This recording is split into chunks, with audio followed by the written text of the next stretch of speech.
Stream Cast Communicators, ang naiba at kakaibang plataporma sa digital broadcast mula Luzon, Visayas, Mindanao hanggang sa iba't ibang dako ng mundo. Broad Stream Cast Communicators, ang sandigan ng sambayanan mula sa walang tapis at walang kulang na pagbabalita, paglilingkod, maglalahad ng mga mapagbuong komentaryo at usaping pambayan para sa kapakanan ng karamihan. Broad Stream Cast Communicators, tuwirang maglilingkod ngayon hanggang sa susunod na henerasyon.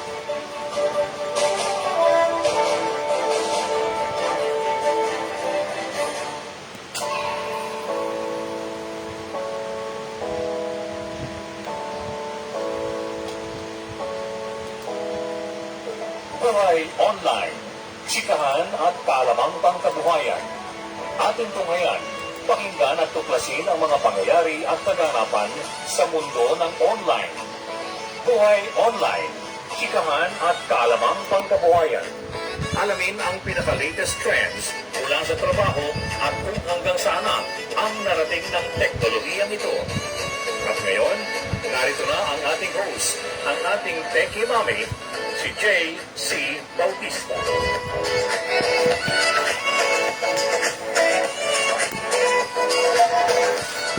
Hello everyone. I'm still having problems trying to connect my OBS with to go live on my OBS. I don't know why. Look, oh, there, see? It doesn't want to go live. It doesn't want to go live. Annoying. But I don't know if you see it, but see there, my computer. See, I'm there, but it's not transmitting. But anyway, happy Tuesday everyone. Magandang umaga. Welcome po sa Buhay Online. I'm still trying to fix my setup. Hindi ko tuloy maglagay yung mga background ko, whatever. But anyway, thank you so much sa mga nakatutok po today. Welcome to the show. I can't see your names, but thank you for joining me. I'm having technical glitches. So, yan, hindi ako makapag-broadcast online. Yung aking mga background nandyan, right? See? See? There you go. There. I can't. Hindi ako Anyway, thank you so much. Welcome to the show, Buhay Online Pod. Jaye Bautista here for you to try to bring you more information and more kaalaman to po sa ating mga buhay at kung paano po tayo nandito sa ating nabubuhay using technology in our lives, okay? So, let me just put this together. So, ayan na naman. Wala na naman ako mga background yung prepare kong material. Hindi ko lahat magamit because hindi ko po ma-on yung OBS ko dito for some reason I can only broadcast through my phone. Oh my gosh. But anyway, setting that all aside, no, magsalita muna tayo tungkol sa mga nangyayari, of course, regarding traveling, regarding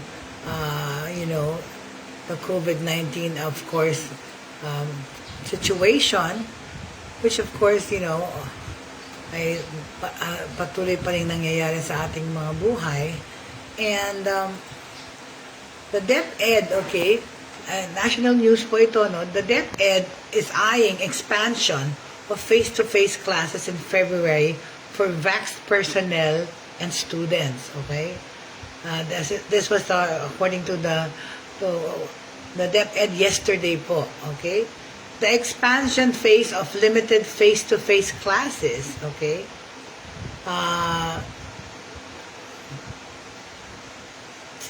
is eyed to start in the first week of February. Will only include, okay, vaccinated participants.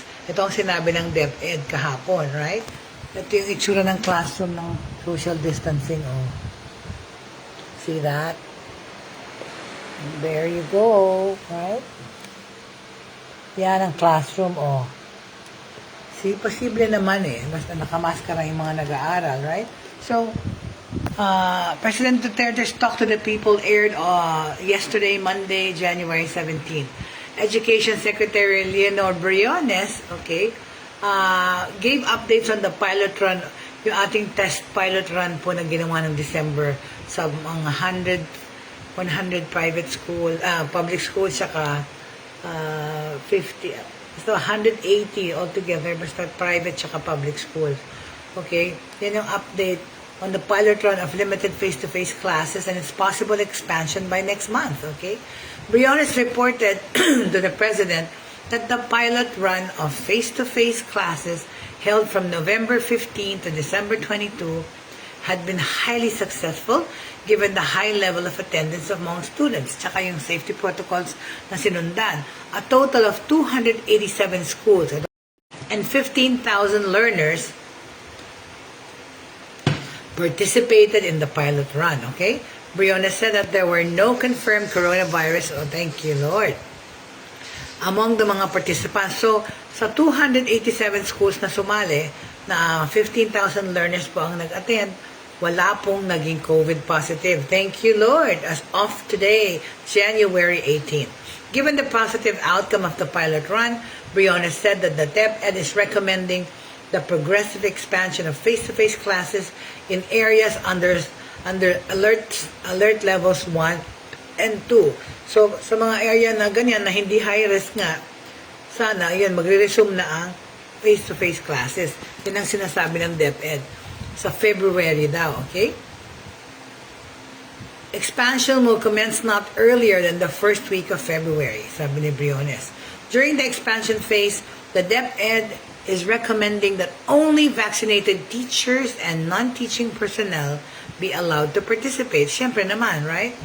She noted that the participation of vaccinated students shall also be preferred, no? During the expansion phase, sinabi ng DepEd, ang nire-recommenda po ay mga mag-attend nitong face-to-face classes na gustong pabuksan sa February ay only those who have been fully vaccinated. And meaning that's teachers and non-teaching personnel as well as students. Participation of vaccinated students shall be preferred. Siyempre naman, right? Okay, she noted that the framework of shared responsibility that includes the concurrence of local government units, saka LGUs, and parents' consent will remain a requirement. So, kailangan, siyempre, ang patnubay ng gobyerno, saka ng mga consent ng magulang.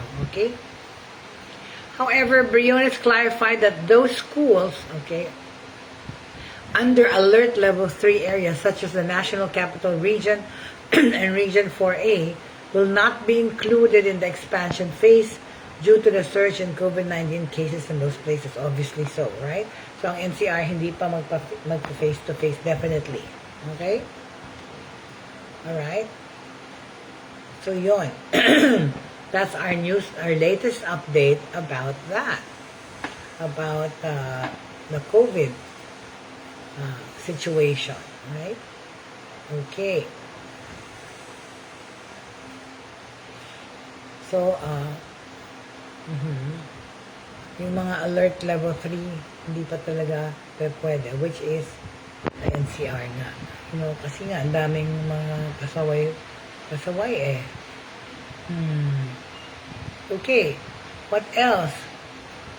Okay, let's talk about achievements ng mga Filipina in the world, over mga Filipinos, of course, using technology, okay?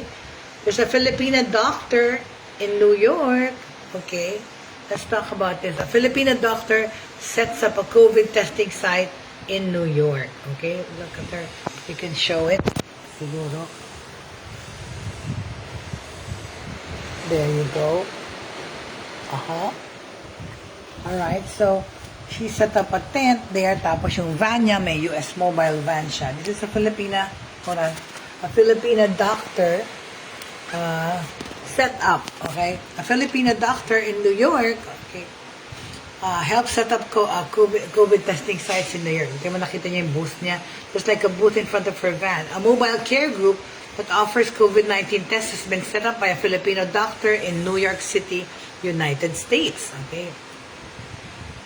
Jonah Jane Tahonera decided to set up a mobile care group after her sister died due to COVID-19 in April 2020. Okay? Pala, babaliktadin ko lang naman. Yan. See? Yan. That's her. Hold on. Ang dami kasi nag-intrude ng mga ads. Nakakaloka. There. Okay? They set up that one, right? Okay. In New York. Okay? Okay, back to me. Si Jonah Jane Tahonera decided to set up a mobile care group after her sister died due to COVID-19 on April 20. Ako rin, I have a total of 6 friends who have died from COVID. Very close to my heart. So, this is really an issue to me. Kasi syempre, having had COVID myself and my family, this is not a laughing matter nor a not serious matter for me and my family. Hi there, Angelica Paz. Happy Tuesday. Happy Tuesday to you. And yes, thank you so much for joining me. Hindi ko pa rin mapagana yung OBS ko. Kaya nag-transmit ako dito through my cell phone. Anyway, so itong si Jonah Jane Tahonera na nag-decide mag-set up ng mobile care group, a mobile unit para to test COVID-19. COVID-19 testing po ang tinayo niya. She's a Filipina doctor in New York. I turned the bad thing that happened in 2020 for me, I turned it into a good thing. Pareha pa kami. That's 2020. I lost some friends to COVID, and I lost my dad in 2020, but it's not through COVID, okay? So she said that in a report from ABC-CBN News in America. To keep off her mind from what happened that her sister died from COVID, and to make herself busy, Tahonera started to run a free mobile testing site in the city. The public doctor said she wanted to provide free RT-PCR rapid antigen testing to people who need it. Ang saya naman, ang bait naman, right? Tahonera currently operates 22 COVID testing sites that can accommodate at least 400 to 500 a day. Wow, good for you. At 7 a.m. sabi niya, andito na yung mga yan. Kahit gabi na sila umuwi. Tapos go lang sila ng go. Kahit pagod ako, papasok ako kasi ang sipag nila. Nakakatuwa. Okay? That's what she said. In other words, at 7 a.m., they're already here, even if they have to go home late. They still do it. So even if I'm tired, I still go to work because they're all hardworking. It makes me happy, she told ABS-CBN, adding most of her staff are also Filipinos. Okay? The mobile care group consists of primary care physicians, a cardiologist, a gastroenterologist, pain management specialist, gynecologist, dietitian, respiratory therapist, durable medical equipment, prosthetics, orthotics, and supplies. Ayan, and pharmacy, may mga gamot pa siyang tinda. So, tingnan natin ulit yung kanyang van na tinayo. Itong si Joanne Tahonera. So, nakakainis yung mga advertisement. Ay, mamala. It's annoying. Here you go. So, this is her tent. That's her van, and there's a tent. She provides free PCR testing. Malaking bagay, right? Hi there, Miss Cynthia Buste. Hello. Pasensya na po at ako'y nag-broadcast from my phone because I can't make my OBS work. But thank you so much for joining me again. So, yun po. Yung pinag-ano lang natin po na itong Filipina doktora para makatulong she's because parang in tribute sa kanyang kapatid na namatay through COVID, she set up a COVID testing site, free PCR test in New York. Okay? Alright. Aside from free COVID testing, Tahonera said the mobile care also offers mental health counseling. Wow, my goodness. Malaking bagay, right? O, tapos sinabi niya pa, most of her staff are also Filipinos.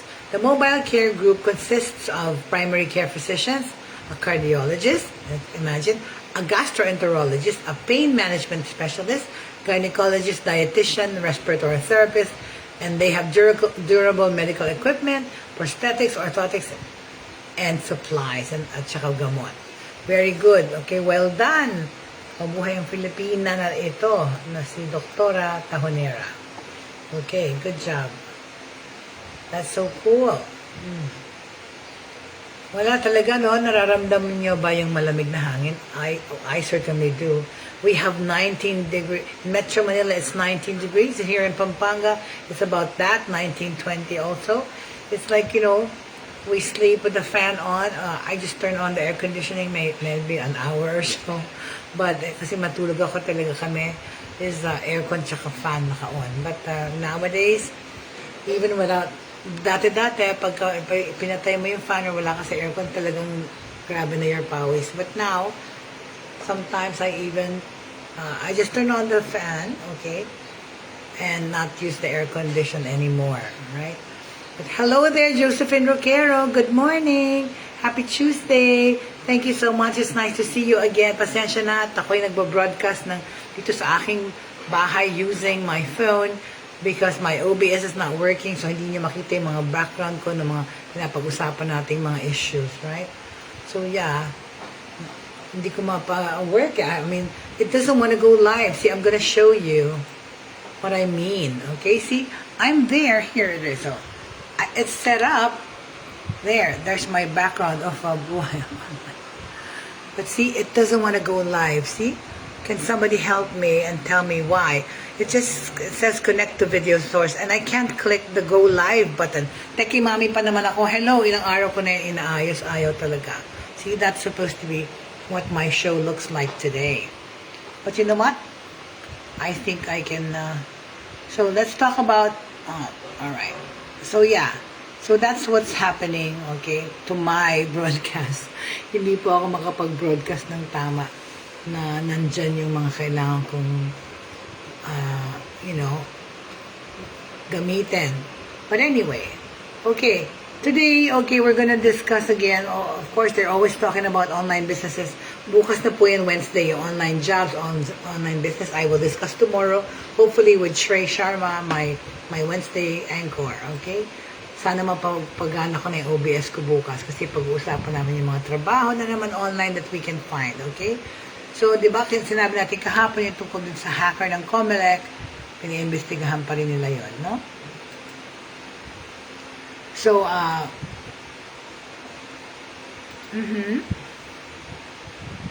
okay, meron dito mga tanong, of course, because in the internet, a lot of people become trainers, life coaches, guidance counselors, aside from being Zumba instructors or yoga instructors.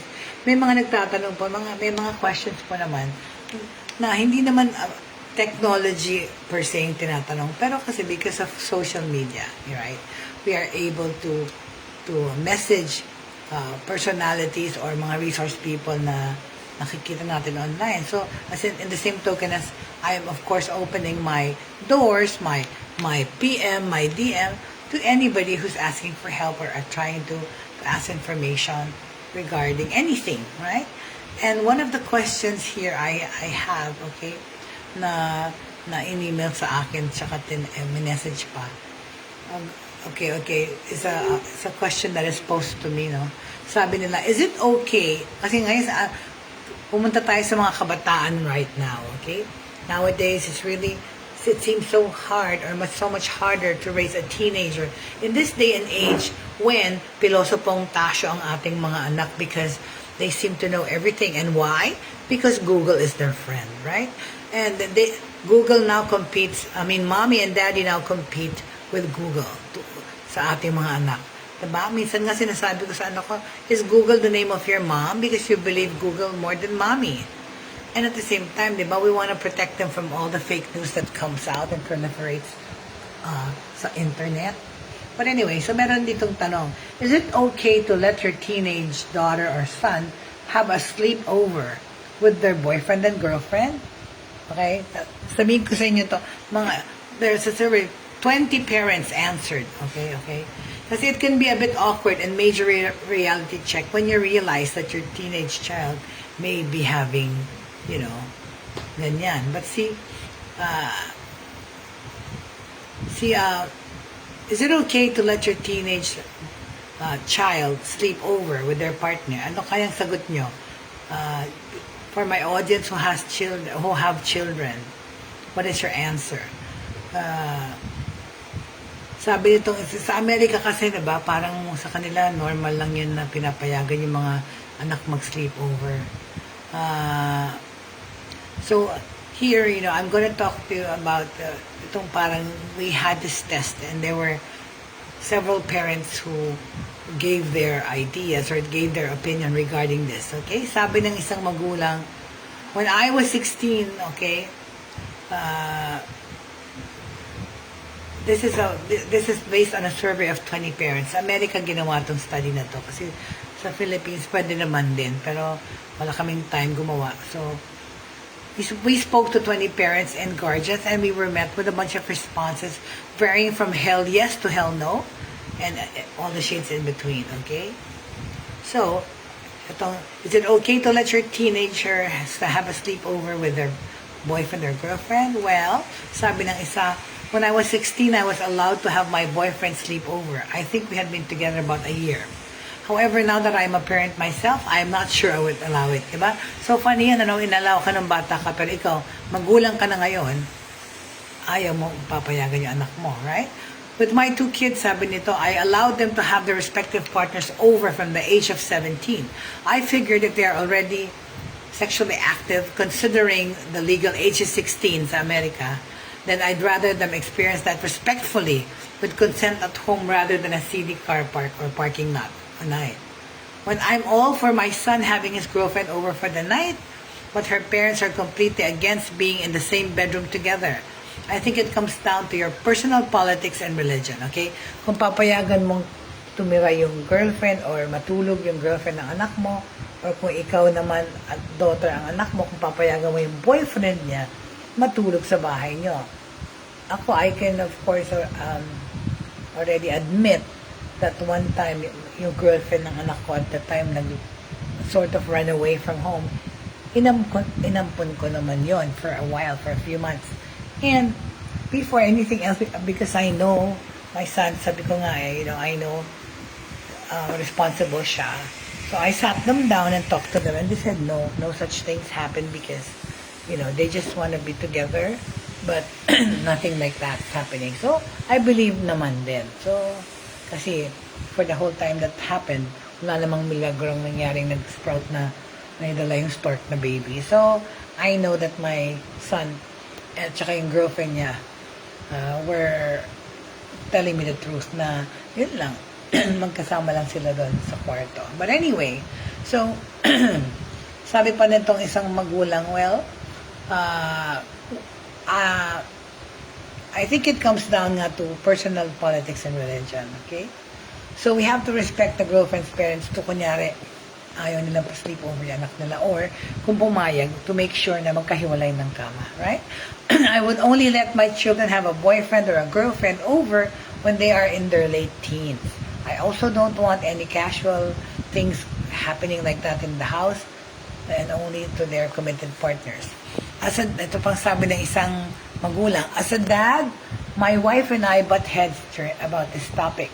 I'm all for my teen daughter having a partner over to our place, but my wife, who is a stepmother to my daughter, isn't keen. Sabi niya, my wife is a mother herself, her own daughter a year younger than mine, and she doesn't think it's appropriate for either child. I guess we will see what happens when either daughter comes to us. Okay? So sabi nga nila, yung mga ibang magulang pumapayag. Ito pang sabi ng isang magulang, I never wanted my kids to consider the act of consenting sex as wrong or attached to guilt. Plus, in my house, I know they will be in a safe and private environment. So, I've been all for it since they turned 16. Ito yung mga magulang sa Amerika, Diyos ko, 16, pinapayagan na. Okay? Sabi naman na isa, it's a bit trickier in our household as we have 3 kids who have very different age gaps. Since they are younger kids, in the bedroom next door to the 17-year-old, my husband and I didn't feel comfortable with bringing anyone over until his siblings are a bit older. Kasi, di ba, masyado maraming magiging tanong yung mga mas batang kapatid kung may natutulog dun sa bahay nila na girlfriend ng kuya nila or boyfriend ng ate nila. There's a lot of logistics involved. You need to make everyone in the house feel comfortable with the decision. Are there younger kids in the home? Is it just occasional sleepovers or in most nights? Ground rules and consistency always helps. So that is what we have to be relying on sa situation na ganun, di ba? Yung mag-set kayo ng ground rules para sa mga anak nyo para wag pang nagdadala ng babae or lalaki sa bahay. Like with many parenting choices, I've been influenced with what I experienced with my own parents, okay? Kasi yung mga magulang ko po, lumaki kami, no, our boyfriend, and I had that one boyfriend for 10 years, right? And who was our neighbor. So there was no need for him to sleep over. Pero for one thing, my parents, no, they always wanted us to be with our friends, to socialize. Pero yung magulang ko gusto nila yung mga kaibigan namin, boyfriend included or girlfriend, matulog sa bahay namin, nag-out of town kami together. Pero syempre, hiwa-hiwalay ng sleeping quarters. Yung mga boys sa isang area, yung mga babae sa iba-ibang room. So that's how I grew up. Our parents allowed us, the boyfriends, to sleep over, or the girlfriends, pero sa ibang kwarto. Sinasama pa nga namin sila sa mga out of town. Yan ang gustong-gustong gawin ng parents ko before. We go out of town, all of us go to Baguio or to the beach in Montemar at the time, and then we all hang out. But then, you know, my dad makes it a point to have sleeping quarters ng lalaki hiwalay, right? Hi there, Jake. Good morning, my dear Jake Elizar. Okay. So, you know, sleepovers with separate rooms is a good rule to have in your household. That way, mga maliliit na anak nyo don't need to know kung anong nangyayari, bakit magkasama sa kwarto yung boyfriend, yung ate ko tsaka boyfriend niya, or yung kuya ko tsaka girlfriend niya. So, for those naman people who were raised quite religiously, they don't see why their kids need to deal with adult things when they're only 16. Tama naman yun. Once they move out of the house, they're welcome to do whatever they want. But you know, sa mga ibang magulang, hindi pwede yung patulogin yung boyfriend or girlfriend doon. Okay? Alright. So, you know, so that's what I mean about itong pagsagot ko nung sa mga tanong na kung pwedeng, how to deal with when your daughter or son asks for his or boyfriend to sleep over, okay? So, with that said, okay, please feel free to field your questions to my Facebook account or my messenger po, so that we can answer your questions, or directly here through Broad Stream Cast Communicators, okay? Okay, so let's have the news around the world. Okay, let's see what's going on. See, my thing is hanging now. All right. So as we talk about everything going digital and all, there's just this one thing that Business World published. Okay. Prepare for more. Ang sabi nila itong New Year daw, prepare for more digital fraud and unauthorized data exploits. Nangyayari na nga, di ba? Pinag-usapan pa lang natin yan last week tungkol sa data fraud, cyber crimes, identity theft, yan po lahat-lahat. Pero yun na nga, because most people are online, because most people go for viral stuff, really, when you think about it, tama. Itong 2022 will bring about a lot of digital fraud and data exploits. Totoo naman, right? With increased reliance on digital infrastructure due to the pandemic, cyber attacks have become more lucrative. At more than ever, nagkakaroon ng mga cyber attacks. One such example is yung recently ngayon, DepEd daw na hack, yung COMELEC na hack. Tapos in my own platform where I teach, na-DDoS kami. Nandito sa yung may nag-hack po ng system namin, binablock yung pagpasok ng estudyante or yung pagpasok namin, pag-log on. So see, it's true, this has been happening, and it's gonna get worse this year with more reliance on digital infrastructure, okay? At a virtual press meeting briefing last Thursday, the company announced its cybersecurity predictions for the coming year, ang zeroing in on the trends to watch out for.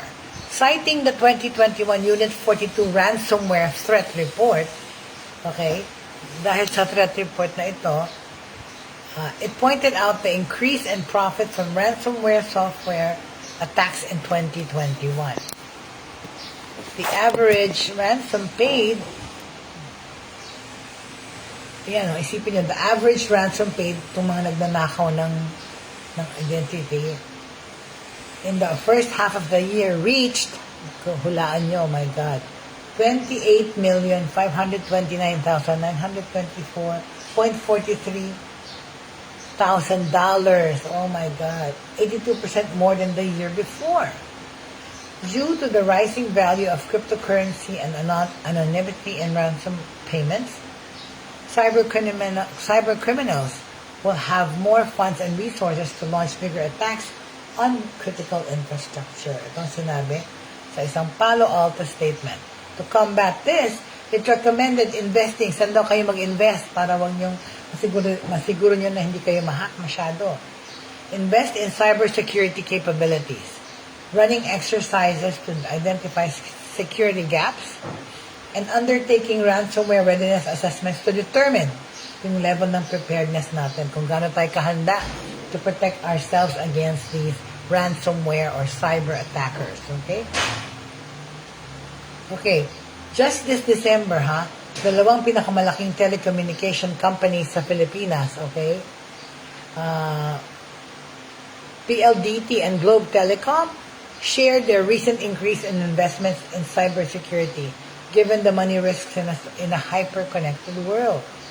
Cybersecurity is a team sport where everyone, individuals, businesses, and the authorities need to work together to safeguard the data and integrity of assets belonging or connecting to any organization, no network. Okay? Alright. Cybersecurity is a sport for everyone. Okay? Ano pang mga nasisira lately?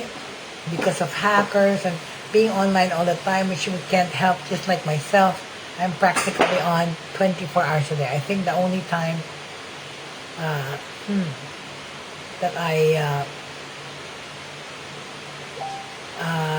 that kasi the only time na off ko to yata is a few hours to rest it.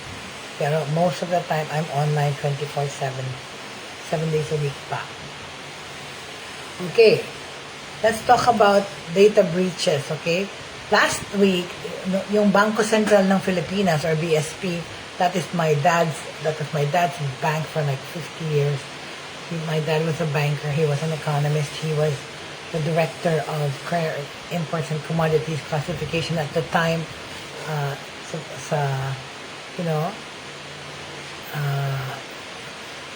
Pero ngayon kasi hindi na yata SICON tawag doon current import commodities classification office. Yun po ang department ng daddy ko before sa Central Bank. Director po siya doon. Rest in peace ang daddy. That I still miss every day of my life. But anyway, sinabi nga last week sa Bangko Sentral, sinasidetrack na naman ako, that they would inspect financial institutions, cybersecurity systems, given how rampant identity theft is happening, like phishing, ransomware, malware, and other cyber fraud schemes na dumating dito sa ating bansa. This is the kind of vigilance that all people in sectors in a country must consistently have to protect against cyber attacks. Itong sinabi ni Vicky Ray, Principal Researcher for Palo Alto Networks Unit 42, Cyber Research Team. So, with the help of the private sector nga naman, with the help of the private sector, threat intelligence, governments should continue to leverage all instruments of national power to raise the consequences for attackers and reduce the possibility of their attacks. Okay? So, para tayo wag atakihin, iwasan. Okay? Alright? With the help of the private sector kasi, ang threat intelligence, government should continue to leverage all na pwede nang gamitin na instruments of national power to raise the consequence for attackers para ma-dissuade na sila. Diba? Okay? Another form of risk that plague our country is yung mga tech scams job offer fake jobs, which grew in number over the past months amidst high unemployment and underemployment among Filipinos. Okay?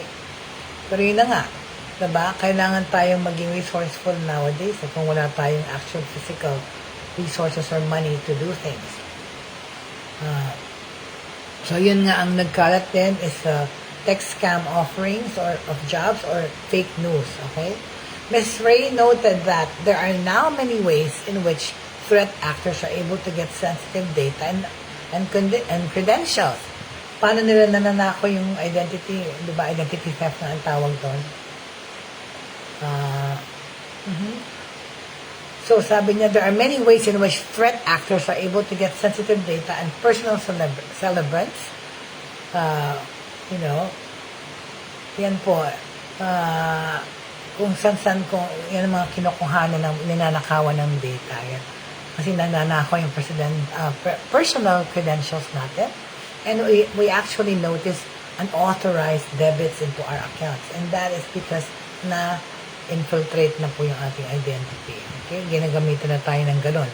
Habang hindi chine-check o verify ng bank, they can keep, trying to withdraw from your ATM if they hack you. So, Ms. Ray noted that there are many ways in which threat actors are able to get sensitive data and personal credentials with unauthorized access to an organization's email system to commit fraud, diba? So, yan ang mga nag-proliferate nitong 2021 Mangyayari pa rin ito ngayon. Partnerships and collaboration are the best way to combat this. Cybersecurity providers, diba? Yun naman mga yon. They have access to threat intelligence and information on the activities of ransom gangs, while the infrastructure of cloud and telecommunication operators is used by ransomware actors to propagate attacks. Okay? Of course, my dear audience watching us today, you're free to ask po, no? Just fire away and ask. Do it in the chat box or do it in my messenger, but please don't hesitate to ask and verify and clarify things with us. Okay. So, with that being said, putting these two together with the authority of the government back it all up can form an effective united front. Okay? So, importante yan, okay? Na paghandaan natin at naging mindful tayo na there are a lot of unauthorized debits that are going to happen and digital fraud is going to take effect. So we must be more mindful in following these guidelines with regards to, doing everyday things, okay? Much as lalo na yung mga magbibigay ng information online when somebody asks you, don't do that because they're not supposed to ask you your bank account or any of your personal information unless face-to-face mo na lang makita. Right? Huwag na natin yung pansinin. Okay? Alright. Okay. Somebody's texting. Alright. I have a list. Okay. Somebody said, let's do lists. Okay.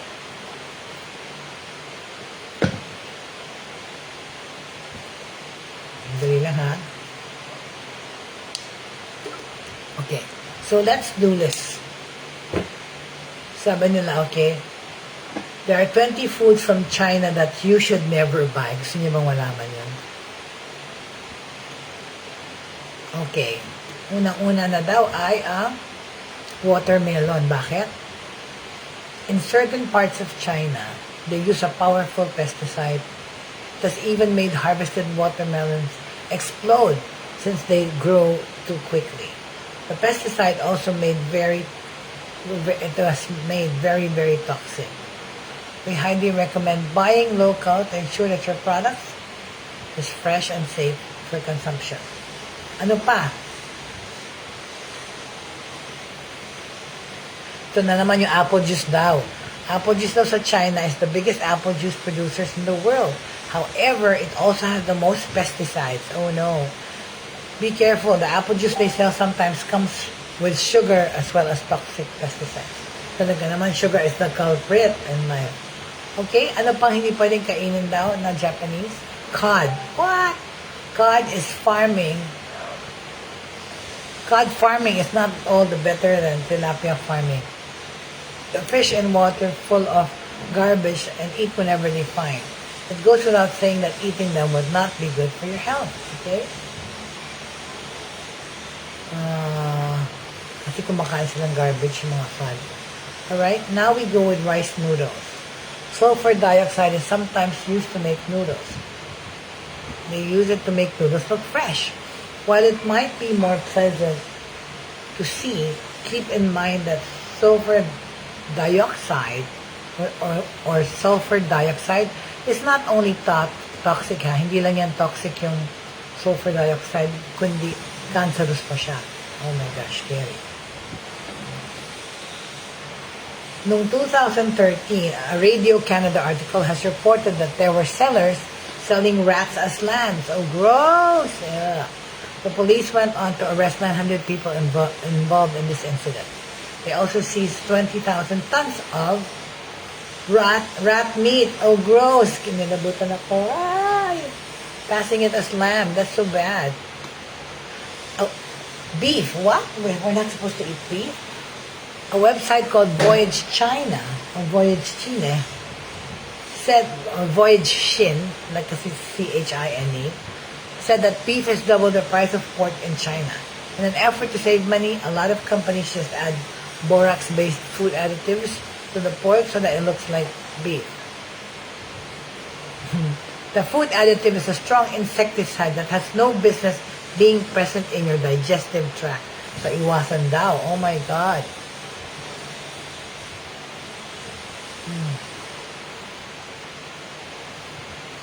Okay? Garlic pa daw. Garlic from China. This is beef from China. Now garlic from China.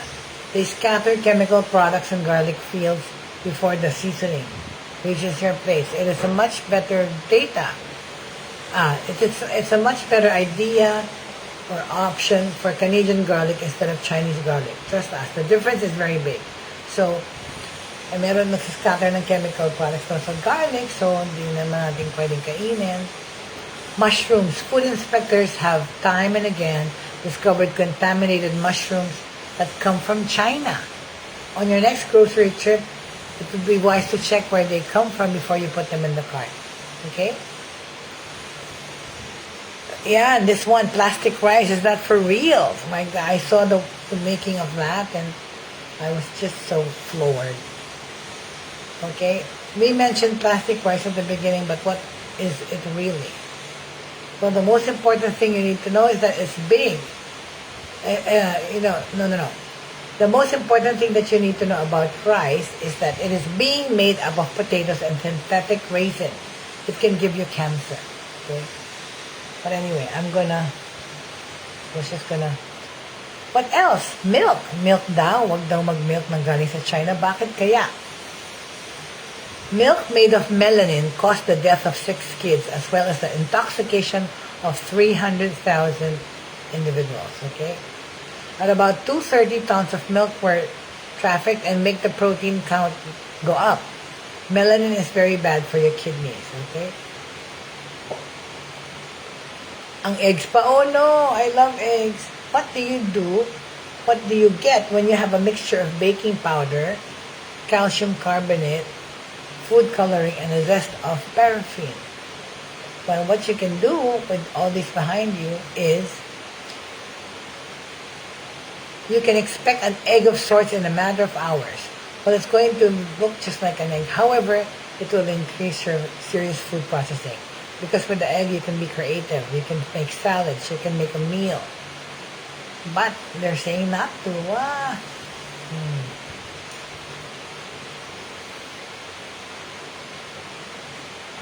Alright, I think you're just going to have to be going to the bathroom. Like, it's just normal naman. Okay? So the next place where to eat would be black pepper. Is that alright? But I'm actually going through a list of things that you don't want to eat or drink from China.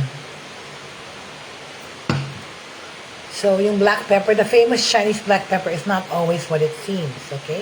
Sometimes it is wrong more than mud.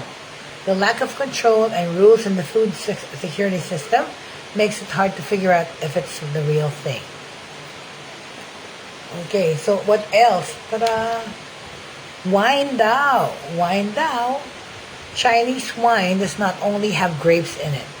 There might be also sugar, a little bit of water. Okay, there also might be sugar, water, artificial flavor, dyes, and more.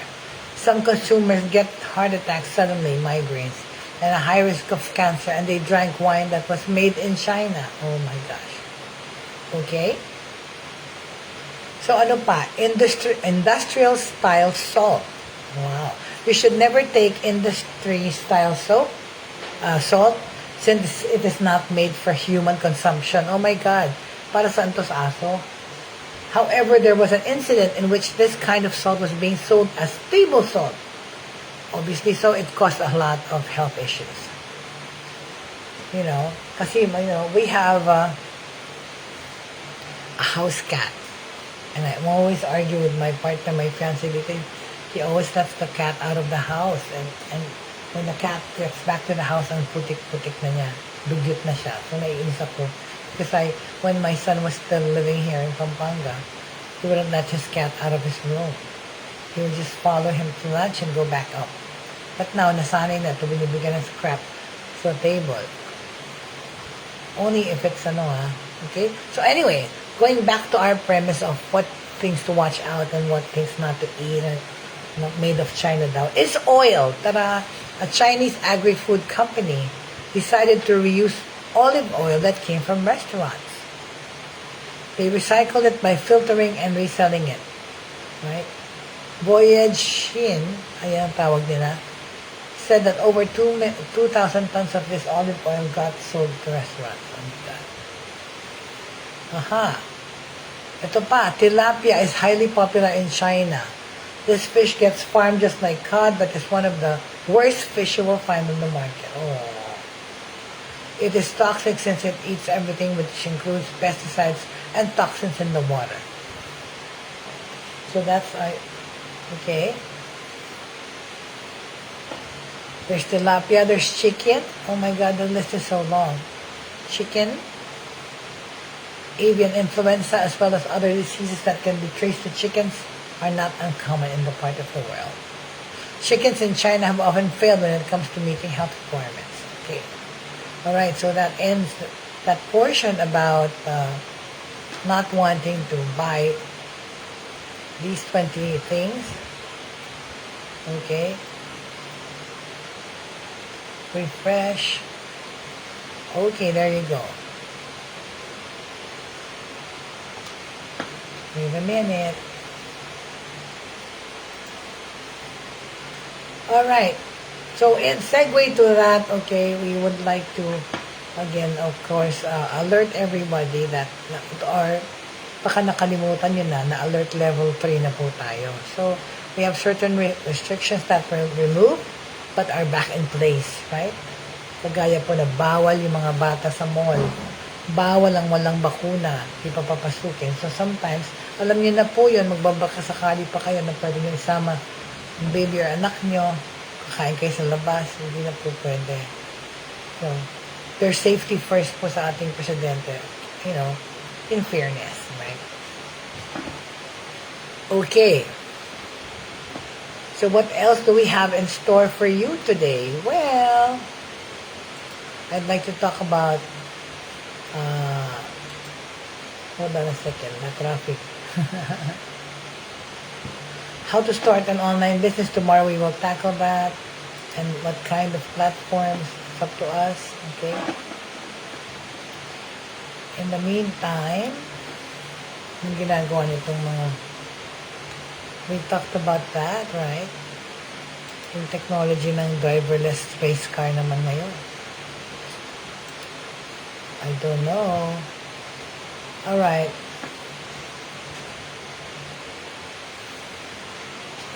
I should remove my phone from the other side. There you go. Oops. Alright, that's better. Okay.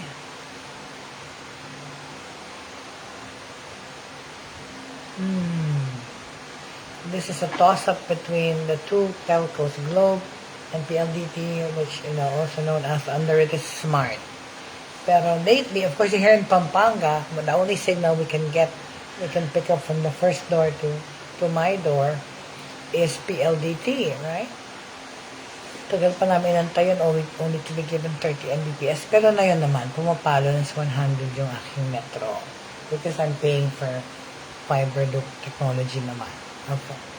Anyway, so, we of course know that we're trying to let people transition from face-to-face working or learning into online because everything's virtual now. But at the same time, it doesn't say that you can't have some fun like usual. In fact, sumasobra na yung mga fun na to in this pandemic, right? But anyway, may tumatawag sa akin. Pero, mag-show pa po tayo. Sasagutin ko na.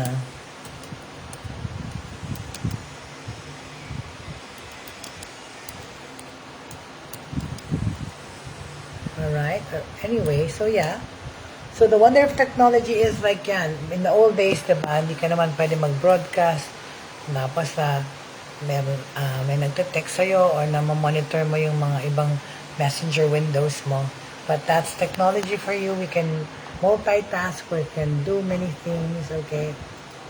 So anyway, I have, ano pa ba itong ano ko dito? Let me see. Avatar robot goes to school for ill German boy. I wanted to show that, okay? Like I bumaliktad. See there? Where's my news about that? I want to talk about it. Pero Avatar robot goes to school for German boy. Wow. That's interesting, right? Well, an avatar. So what we mean to say is that yung robot, diba? Siya ang nag-attend ng klase para dun sa bata, right? Yeah, okay, here's the story. Avatar robot goes to school for ill German boy. Look at the headline there. Avatar robot goes to school for ill German boy.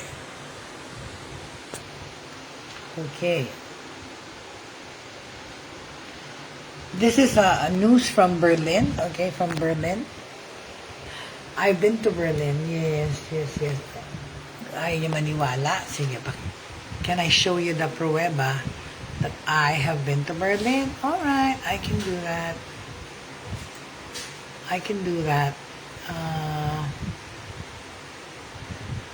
Hold on, let me just get it out, okay?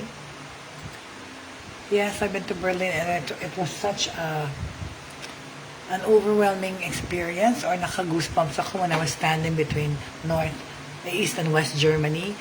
Sabi ko nga, in the old days, hindi ka pwedeng tumayo dun sa division na yun ng, wall-to-wall ng Berlin Wall because babarling ka pag nag-cross ka, right? So, ano na nga ba yung kinukuha ko, nakalimutan ko. My Berlin trip. So that you can believe that I really went to Berlin. Okay. I think so. Why is my computer not cooperating with me? There, here you go. Okay, here's my Berlin experience.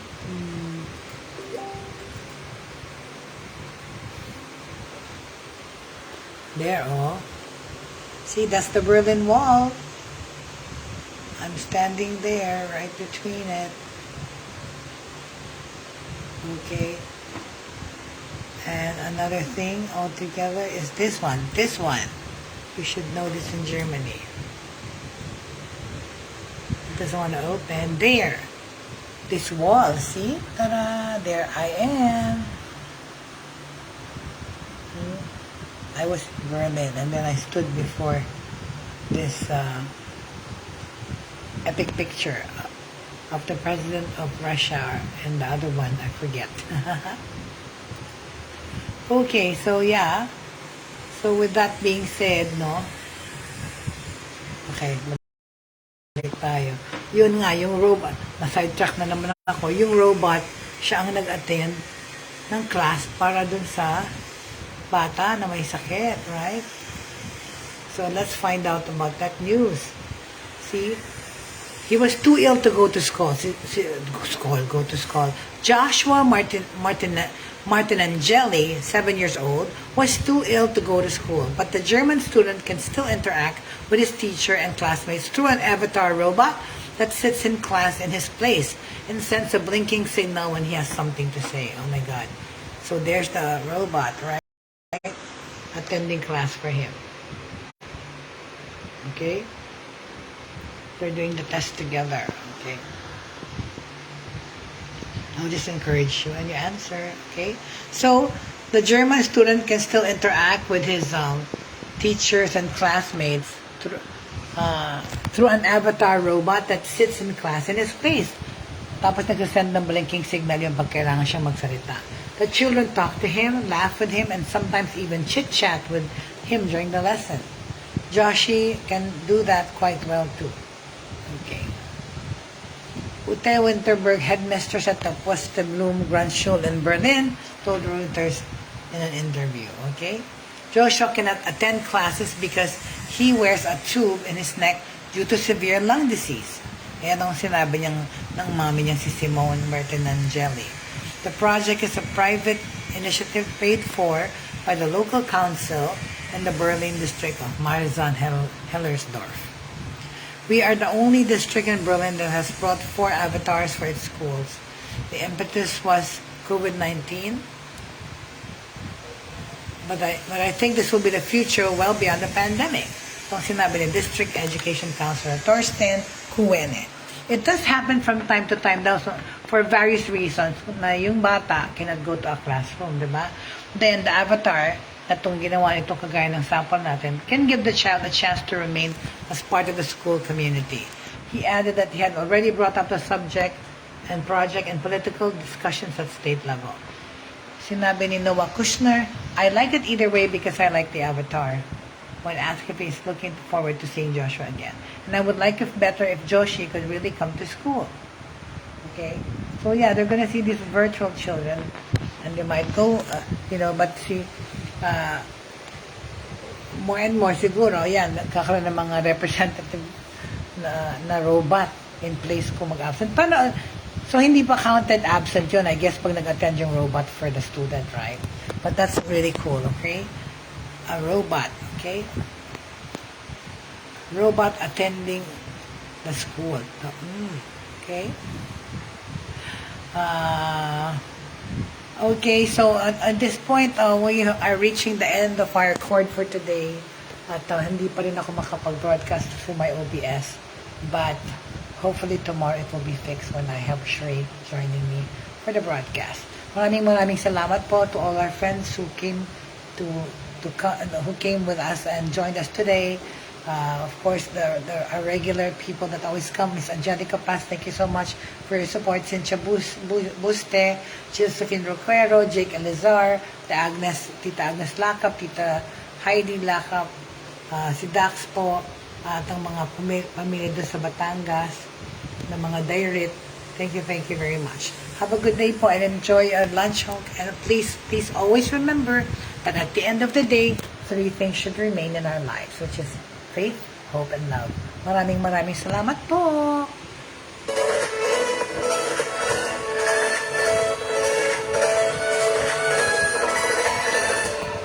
Inyong natunghayan at napakinggan ang mga makabagong pamamaraan sa mundo ng online sa pamamagitan pa rin ng Broad Stream Cast Communicators. Hanggang sa muli, maraming